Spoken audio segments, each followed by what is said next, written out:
Hi, mid cap ഡോക്ടറിൻ്റെ week ലാൻസിലേക്ക് എല്ലാവർക്കും സ്വാഗതം.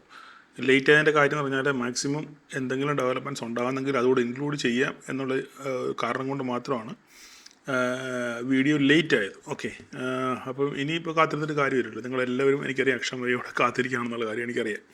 അപ്പോൾ നമ്മൾ കഴിഞ്ഞ ദിവസത്തെ മാർക്കറ്റിനെ നമ്മൾ ചിന്തിക്കുകയാണെങ്കിൽ നമുക്ക് നല്ല രീതിയിൽ മാർക്കറ്റിനെ യൂട്ടിലൈസ് ചെയ്യാൻ പറ്റിയിട്ടുണ്ടെന്നാണ് എൻ്റെ വിശ്വാസം, നമ്മുടെ വെള്ളിയാഴ്ചത്തെ ട്രേഡ്. കാരണം നിങ്ങൾ ധാരാളം പേര് പി ഹോൾഡ് ചെയ്യുന്നുണ്ടായിരുന്നു, അവർക്കൊക്കെ നല്ലൊരു ഗെയിൻ ഉണ്ടായി.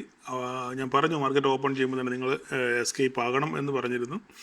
അങ്ങനെയൊക്കെ ചെയ്തവർക്ക് അതിനുശേഷം നമ്മുടെ പഴയ strategy every high and opportunity for cell എന്ന് പറയുന്ന ഒരു സ്ട്രാറ്റജി അവിടെ ഫസ്റ്റ് 5 മിനിറ്റ്സ് ക്യാൻഡലിന് ശേഷം അവിടെ ഡെവലപ്പായി. ഫസ്റ്റ് 5 മിനിറ്റ്സ് ക്യാൻഡലിന് ശേഷം ഒരു ഒരു ഒരു നെഗറ്റീവ് ഒരു റെഡ് ക്യാൻഡിൽ ഫോം ആയപ്പം അതിൻ്റെ അവിടെ ഒരു ചെറിയ സ്റ്റോപ്പ് ലോസ് മാത്രമേ ഉള്ളൂ. അതിൻ്റെ വീക്കിന് സ്റ്റോപ്പ് ലോസ് ഇട്ടുകൊണ്ട് ട്രൈ ചെയ്യുക. അവിടേക്ക് നമുക്ക് റിസ്ക് എടുക്കാം. നമുക്ക് അങ്ങനെയുള്ള സാഹചര്യങ്ങളൊക്കെ റിസ്ക് എടുക്കുക. കാരണം എന്താണ്, നമ്മുടെ സ്റ്റോപ്പ് ലോസ് വളരെ ചെറുത്. ഇപ്പോൾ നമ്മൾ നോക്കിക്കുക, ഈ ആദ്യത്തെ 5 മിനിറ്റിൻ്റെ ക്യാൻഡിൽ, ഞാൻ പറയുന്നത് പുതിയ ആൾക്കാരോടല്ല, കുറച്ച് എക്സ്പീരിയൻസ് കുറേ നാളായി ഇത് എന്നെ ഫോളോ ചെയ്യുകയും എന്നെ കാണുകയും എൻ്റെ വീഡിയോകൾ കാണുകയും ചെയ്യുന്നവരാണ് ഞാനീ പറയുന്നത്. പുതിയ ആൾക്കാരോടല്ല ഞാനീ പറയുന്നത്. അപ്പം നിങ്ങൾക്ക് ചെറിയ ചെറിയ റിസ്ക്കുകൾ എടുത്ത് തുടങ്ങാം. മനസ്സിലായില്ലേ? ചെറിയ റിസ്ക് എപ്പോഴും നമുക്ക് അങ്ങനെ ചെറിയ റിസ്ക് എടുക്കാൻ പറ്റത്തില്ല. അവസരങ്ങൾ വരുമ്പോൾ ചെറിയ റിസ്ക് എടുക്കാനുള്ള ഓപ്പർച്യൂണിറ്റി ഉണ്ട്. ഇപ്പോൾ നമ്മൾ നോക്കിക്കുക, നമ്മൾ വെള്ളിയാഴ്ച മാർക്കറ്റ് ഓപ്പൺ ചെയ്യുമ്പോൾ മൊത്തത്തിലൊരു നെഗറ്റീവ് സെൻറ്റിമെൻറ്റ്സ് ആണ്, അല്ലേ? മൊത്തത്തിലുള്ള നെഗറ്റീവ് സെൻറ്റിമെൻറ്റ്സ് ആണ് നമുക്കറിയാം. അതിനുശേഷം ആരെയോ രക്ഷപ്പെടുത്താൻ വേണ്ടി, അല്ലെങ്കിൽ ഈ പറഞ്ഞ 10-200 പോയിൻറ്റ് ഗ്യാപ് ഡൗൺ വന്നു കഴിഞ്ഞപ്പം തലേ ദിവസമായിട്ട് ബന്ധപ്പെട്ട് 200 പോയിൻ്റ് അടുത്ത് ഗ്യാപ് ഡൗൺ നമുക്ക് വന്നത്, അല്ലേ? 200 പോയിൻറ്റ് ഗ്യാപ് ഡൗൺ വന്നപ്പോൾ എന്താ ഞാൻ പഠിപ്പിച്ചിട്ടുണ്ട്, എന്താണ് ഒരു ഹ്യൂജ് ഗ്യാപ് ഡൗൺ വരുമ്പോൾ എന്തായാലും മാർക്കറ്റിൽ റിക്കവറി ഉണ്ടാകും. എന്നെപ്പോലെ നിങ്ങളെപ്പോലെ ഈ ഹോൾഡ് ചെയ്യുന്നവരെല്ലാം അവരെന്ത് ചെയ്യും? എക്സിറ്റ് ചെയ്യും. ആ ഒരു അല്ലെങ്കിൽ കോള് റൈറ്റ് ചെയ്തേക്കുന്നവരൊക്കെ അവിടെ എന്ത് ചെയ്യും? അവിടുന്ന് എക്സിറ്റ് ചെയ്യുമ്പോൾ അവിടെ ഒരു ടെമ്പററി ബൈയിങ് പ്രഷർ വരുമ്പോൾ മാർക്കറ്റ് എന്ത് ചെയ്യും? അവിടുന്ന് മുകളിലോട്ട് പുഷ് ചെയ്യും. ആ ഒരു പുഷാണ് നമ്മൾ ഈ കണ്ടേക്കുന്നത്, ഇല്ലേ? അതിനുശേഷം മാർക്കറ്റ് വീണ്ടും പഴയ മാതിരി തന്നെ മാർക്കറ്റ് നേരെ തിരിച്ച് താഴോട്ട് വന്നു. അപ്പം നമുക്കിവിടെ ഞാൻ പറഞ്ഞില്ലേ, ഒരു ചെറിയ റിസ്ക് എടുക്കാമെന്ന് പറഞ്ഞു കഴിഞ്ഞാൽ ആദ്യത്തെ 5 മിനിറ്റ് ക്യാൻഡിലിന് ശേഷം രണ്ടാമത്തെ ക്യാൻഡിൽ ഒരു റെഡ് ക്യാൻഡിൽ ഫോം ആയി, ഇല്ലേ? അപ്പോൾ റെഡ് ക്യാൻഡിൽ ഫോം ആയി കഴിഞ്ഞപ്പോൾ ഈ ഒരു റെഡ് ക്യാൻഡിൽ, പക്ഷേ നമുക്ക് അറിയത്തില്ല അടുത്ത എന്താ സംഭവിക്കാൻ പോകുന്നുള്ള കാര്യം നമുക്ക് അറിയത്തില്ല. പക്ഷേ നമുക്കിവിടെ ഒരു ചെറിയ റിസ്ക് എടുക്കാം. എന്താണ് റിസ്ക്?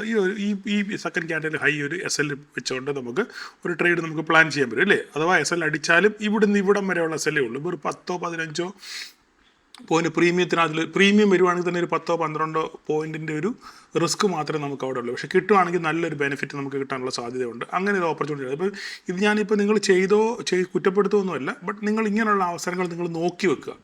ഇനി ഫ്യൂച്ചറിൽ നിങ്ങൾക്ക് ഇങ്ങനെ ഒരു അവസരം വരുമ്പോൾ നിങ്ങൾ ആ ഓപ്പർച്യൂണിറ്റി ഉപയോഗിക്കുക. ഇങ്ങനെയാണ് നമ്മൾ പഠിക്കുന്നത്. എന്നും ഒരു കൊച്ച് നടന്ന് ആദ്യം പിച്ച് നടക്കും, പിന്നെ സ്ട്രെയിറ്റ് ആയിട്ട് നടക്കും, പിന്നെ സഹായം ഇല്ലാതെ നടക്കാൻ ശ്രമിക്കും, പിന്നെ ഓടാൻ ശ്രമിക്കും, പിന്നെ ചാടാൻ ശ്രമിക്കും. അങ്ങനെയാണ് നമ്മൾ ഒരാൾ വളർന്നു വരുന്നത്, അല്ലേ? എന്ന് പറഞ്ഞ പോലെയാണ് നിങ്ങളിങ്ങനെ ശൈശവപ്രായത്തിൽ നിൽക്കാതെ, അല്ലെങ്കിൽ ബീഗിനറെ പോലെ നിൽക്കാതെ ചെറിയ കാൽവയ്പ്പുകളും റിസ്കുകളും ഒക്കെ എടുത്ത് നിങ്ങൾ ട്രൈ ചെയ്യാൻ ശ്രമിക്കുക. ഓക്കെ, അതിനുശേഷം മാർക്കറ്റ് നേരെ താഴെ പോകുന്നത് കൃത്യമായിട്ട് നമ്മൾ വരച്ച 23,606 വന്ന് തട്ടി മാർക്കറ്റ് തിരിച്ച് കയറിപ്പോയി. അപ്പോൾ ഈ 606 തട്ടി കഴിയുമ്പോൾ ധാരാളം ആൾക്കാർ എനിക്ക് മെസ്സേജ് അയച്ചു, സാർ ഈ ഒരു പോയിന്റ് സാർ എങ്ങനെ കണ്ടുപിടിച്ചു എന്നുള്ളത്. എല്ലാവർക്കും ഭയങ്കര അതിശയം. 606 കൃത്യമായി സാറ് വരച്ച 606 തന്നെ വന്ന് തട്ടി മാർക്കറ്റ് തിരിച്ചു പോയി. എന്താണ് ഇതിൻ്റെ പിന്നിലെ രഹസ്യം എന്ന് ധാരാളം ആൾക്കാർ ചോദിച്ചിട്ടുണ്ട്. അതെനിക്ക് പറയാനുള്ള കാര്യം, ഒന്ന് എക്സ്പീരിയൻസ്, പിന്നെ ചാർട്ടിനകത്തിലുള്ള ആ ഒരു എക്സ്പീരിയൻസ് മാത്രമാണ് ഇത് നമുക്ക് ഇങ്ങനെ ഐഡൻറ്റിഫൈ ചെയ്യാൻ പറ്റുന്നത്. അപ്പോൾ ചോദിക്കും, സാറേ ചാർട്ടിൻ്റെ വരയുടെ ക്ലാസ് എന്നാന്നുള്ള ചോദ്യം നിങ്ങൾ ഉടനെ ചോദിക്കും. ഞാൻ പറഞ്ഞല്ലോ, കുറച്ച് തിരക്കുണ്ട്. ഇനിയിപ്പോൾ നമുക്ക് ഓണമായിട്ട് ബന്ധപ്പെട്ടൊക്കെ കുറേ കാര്യങ്ങളുണ്ട്. നമുക്ക് ചെയ്യാം. എല്ലാത്തിനും ഒരു സാവകാശമാണ്. ഞാൻ ആദ്യം 2 കാലിലും നിന്നതിന് ശേഷം നമുക്ക് കുറേശ്ശെ എനിക്കറിയാം ഒത്തിരി ക്ലാസ് പെൻഡിങ് ഉണ്ട്. ഇപ്പോൾ ഈയിടെ ഞാൻ ഓപ്ഷൻ സെല്ലിങ്ങിൻ്റെ ക്ലാസ് പറഞ്ഞു, ഓപ്ഷൻ ഓപ്പൺ ഇൻട്രസ്റ്റിൻ്റെ ക്ലാസ് പറഞ്ഞു, നമ്മുടെ മീറ്റപ്പ് വരുന്നു, എല്ലാം ഉണ്ട്. എല്ലാം ചെയ്യാം. പക്ഷേ എനിക്ക് കുറച്ച് സാവകാശമാണ്. നമുക്കെല്ലാം പടിപടിയായിട്ട് ചെയ്യാം. ഓക്കെ, പയ്യെ തിന്നാൽ പനയും തിന്നാന്നുള്ളതല്ലേ. അപ്പം എനിക്ക് പറയാനുള്ളൊരു കാര്യം എന്ന് പറഞ്ഞാൽ, നമ്മളൊരു മീറ്റപ്പ് എന്തായാലും സംഘടിപ്പിക്കുന്നുണ്ട്. ഓണത്തിന് നമ്മൾ എന്തായാലും മീറ്റപ്പ് വെക്കും. അപ്പം ഞാൻ സാധാരണഗതിയിൽ ആരോടും പറയാറില്ല നിങ്ങൾ ക്ലാസ്സിൽ പങ്കെടുക്കണമെന്നോ ഒന്നും ഞാൻ ആരോടും പറയാറില്ല. ബട്ട് കഴിവതും നിങ്ങൾ, പ്രത്യേകിച്ച് എൻ്റെ ഗ്രൂപ്പിലുള്ളവർ, കഴിവതും നിങ്ങൾ ഈ മീറ്റപ്പിൽ പങ്കെടുക്കാൻ ശ്രമിക്കുക. കാരണം അങ്ങനെ പങ്കെടുക്കാൻ ശ്രമിച്ചു കഴിഞ്ഞാൽ നിങ്ങൾക്ക് പല ആൾക്കാരെയും ഇവിടെ കണ്ടുമുട്ടാൻ പറ്റും. പല ആൾക്കാരെ അവിടെ കണ്ടുമുട്ടാൻ പറ്റും. പല ആൾക്കാരുടെയും അനുഭവങ്ങൾ നിങ്ങൾക്ക് മനസ്സിലാക്കാൻ പറ്റും. അവരെങ്ങനെയാണ് ട്രേഡ് ചെയ്യുന്നത്, അവരെന്ത് സ്ട്രാറ്റജിയാണ് ഉപയോഗിക്കുന്നത്, എങ്ങനെയാണ് അവരുടെ ലോസ് മാനേജ് ചെയ്യുന്നത്, ഈ വക കാര്യങ്ങളൊക്കെ നമ്മൾ അവിടെ ഡിസ്കസ് ചെയ്യും. അവിടെ പുറത്തുനിന്ന് ഒരു മനുഷ്യൻ പോലും കാണത്തില്ല. ഒരു എന്താ പറയുന്ന ആരെങ്കിലും എവിടത്തെങ്കിലും ഹെഡോ അല്ലെങ്കിൽ വേറെ ഏതെങ്കിലും ബ്രോക്കർമാരോ അങ്ങനെയുള്ള ആൾക്കാരും ഇല്ല. ഞാനും നിങ്ങളും മാത്രമേ അവിടെ കാണൂ. ഞാനും നിങ്ങളും മാത്രമേ കാണുള്ളൂ. കാരണം അവിടെ സംസാരിക്കുന്നത് ഞാനല്ല, നിങ്ങളാണ്. അങ്ങനെ സംസാരിക്കാൻ പറ്റിയ ധാരാളം ആൾക്കാർ നമ്മുടെ ഗ്രൂപ്പിലുണ്ട്, നമ്മുടെ കമ്മ്യൂണിറ്റിക്ക് അതിലുണ്ട്. അപ്പോൾ അവരായിരിക്കും നിങ്ങളോട് സംസാരിക്കുന്നത്. ഓക്കെ, അവരെങ്ങനെ സംസാരിക്കുന്നത്? അവരുടെ അനുഭവത്തിൽ നിന്നും, ഇത്രയും നാളുള്ള എക്സ്പീരിയൻസിൽ നിന്നും നമ്മുടെ കൂടെ മിഡ് ക്യാപ് ബ്രോക്കറിൻ്റെ കൂടെ യാത്ര ചെയ്ത് അവരെങ്ങനെ ഈ നിലയിലെത്തി എന്നുള്ള സ്വന്തം അനുഭവം. അതാണല്ലോ, സ്വന്തം അനുഭവത്തെ വല്ല വേറെ എന്തെങ്കിലും ഉണ്ടോ? വേറെ ഒന്നുമില്ല. എത്ര പഠിച്ചാലും എത്ര പഠിച്ചാലും സ്വന്തം അനുഭവത്തിൽ നിന്നും ഉൾക്കൊണ്ട പാഠങ്ങൾ, അതാണ് ജീവിതത്തിലെ ഏറ്റവും വലിയ പാഠം. ഓക്കെ, അപ്പോൾ അങ്ങനെയുള്ള കാര്യങ്ങളായിരിക്കും അവിടെ ഷെയർ ചെയ്യുന്നത്.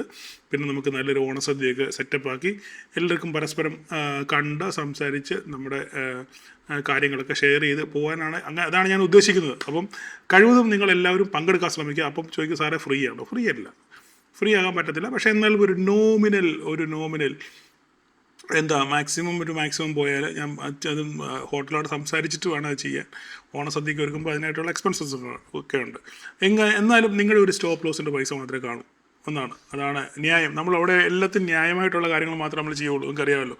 അപ്പോൾ നിങ്ങളുടെ ഒരു സ്റ്റോപ്പ് ലോസിൻ്റെ പൈസ അത് മാത്രമേ നമ്മൾ ആ ഒരു മീറ്റപ്പിന് പ്ലാൻ ചെയ്യുന്നുള്ളൂ. കാരണം ഞാൻ ഏറ്റവും കൂടുതൽ ഉദ്ദേശിക്കുന്നത് നിങ്ങൾ പരസ്പരം കാണുക, പരസ്പരം സംസാരിക്കുക, നിങ്ങളുടെ അനുഭവങ്ങൾ ഷെയർ ചെയ്യുക.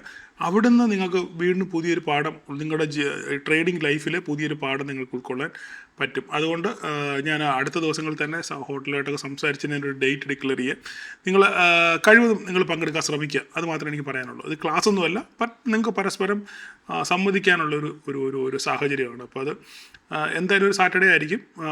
ഓണമായിട്ട് അടുത്ത ദിവസങ്ങളിൽ എപ്പോഴെങ്കിലും ആയിരിക്കും. ഓക്കെ, അപ്പോൾ നിങ്ങളത് ഇപ്പോഴേ ഒരു മാസം സാറേ ഒരു മാസം മുന്നേ നേരത്തെ പറയണമെന്ന് പറഞ്ഞിട്ടുണ്ട്. എന്തായാലും ഞാനത് ഡേറ്റ് കൺഫേം ചെയ്ത് അടുത്ത ദിവസങ്ങളിൽ തന്നെ ഞാൻ പറയാം. ഓക്കെ, അപ്പോൾ നമുക്കിനി മാർക്കറ്റിലോട്ട് വരാം.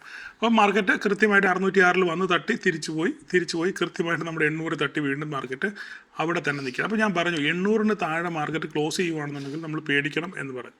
ബട്ട് 800-ന് അടുത്ത് തന്നെയാണ് മാർക്കറ്റ് ക്ലോസ് ചെയ്തിരിക്കുന്നത്, അടുത്തടുപ്പിച്ച് തന്നെയാണ്. ഇതിന് ശേഷം ഈ മാർക്കറ്റ് ക്ലോസ് ചെയ്തതിന് ശേഷം ഗിഫ്റ്റ് 50 പെട്ടെന്ന് തന്നെ മുകളിലോട്ട് കയറിപ്പോയി. അപ്പം മാർക്കറ്റ് ഇപ്പോൾ 800-ന് മുകളിലാണ് ഇപ്പോൾ ട്രേഡ് ചെയ്യുന്നത്. ഇപ്പോൾ ആസ് ഓഫ് നൗ ഇപ്പോൾ മാർക്കറ്റ് ട്രേഡ് ചെയ്യുന്നത് 800-ന് മുകളിലാണ്. അപ്പോൾ നമ്മൾ ഇനിയിപ്പോൾ ഇവിടെ എന്താ ശ്രദ്ധിക്കണം എന്നറിയാമോ?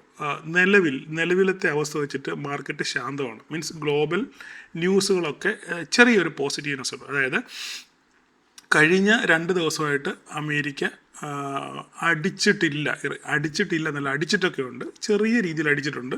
ബട്ട് മാധ്യമങ്ങൾ പറയുന്നത് അടിച്ചിട്ട് 2 ദിവസം ശാന്തമായിരുന്നു, അടിച്ചിട്ടില്ല എന്ന് പറയുന്നത്. പക്ഷേ ഇന്നലെ US ഇറാനിൽ അടിച്ചിട്ടുണ്ടായിരുന്നു, പക്ഷേ ചെറിയ രീതിയിലുള്ള ആക്രമണം. പക്ഷേ ആൾക്കാരെല്ലാം ഇഗ്നോർ ചെയ്തു. എന്തായാലും 2 ദിവസം ശാന്തമായിരുന്നു. ഇപ്പം ജസ്റ്റ് ഒരു 10 മിനിറ്റിന് മുന്നേ നമ്മുടെ കുവൈറ്റിലുള്ള ഒരു ന്യൂസിലാണ് വന്നിരിക്കുന്നത്. അവരുടെ ഇറാൻ്റെ ഒരു വക്താവ് പറഞ്ഞു, ഞങ്ങൾ ആക്രമണങ്ങൾ നിർത്തിവെച്ചു എന്ന് ഒഫീഷ്യലായിട്ട് ഡിക്ലെയർ ചെയ്തിട്ടുണ്ട്. ഒരു 10-15 മിനിറ്റിന് മുമ്പ്, ഈ വീഡിയോ ഇതിന് 15 മിനിറ്റിന് മുമ്പ് ആ ന്യൂസ് വന്നത്. ഒഫീഷ്യലായിട്ട് ഞങ്ങളുടെ ആക്രമണം ഞങ്ങൾ നിർത്തിവെച്ചു. ആക്രമണം ഗൾഫ് രാജ്യങ്ങളാണ് ആക്രമിക്കുന്നത്. ആ ആക്രമണം ഞങ്ങൾ നിർത്തിവെച്ചു എന്ന് പറഞ്ഞ ഒരു ന്യൂസ് വന്നിട്ടുണ്ട്. അതൊരു പോസിറ്റീവ്നെസ് ആണ്. നിലവിൽ ഗിഫ്റ്റ് 50 പോസിറ്റീവായിട്ടാണ് ട്രേഡ് ചെയ്യുന്നത്. അതുപോലെ തന്നെ ക്രൂഡ് നമ്മൾ $92-94 വരെ പോയായിരുന്നു അല്ലേ. ഇപ്പം അൺഒഫീഷ്യൽ അവേഴ്സിൽ ക്രൂഡ് ട്രേഡ് ചെയ്യുന്നത് ഏകദേശം $85. WTI ക്രൂഡ് ട്രേഡ് ചെയ്യുന്നത് $85. ദാറ്റ് മീൻസ് അതൊരു വലിയ ഒരു പോസിറ്റീവ്നെസ് ആണ്. $5 ഇടിയ എന്ന് പറഞ്ഞാൽ ചില്ലറ കാര്യമല്ല. ഓക്കെ, അത് വലിയൊരു പോസിറ്റീവ്നെസ് ആണ് കാണിക്കുന്നത്. അങ്ങനെയാണെന്നുണ്ടെങ്കിൽ മാർക്കറ്റ് നാളെ ഒരു ഗ്യാപ്പ് അപ്പിനുള്ള സാധ്യത നിലവിൽ ആസ് ഓഫ് നൗ, ഇപ്പം ഞാൻ ഈ വീഡിയോ ചെയ്യുന്നത് ഇന്നിപ്പോൾ 26-ാം തീയതി വൈകുന്നേരം 7:30-ക്കാണ് ഞാനത് ചെയ്തത്.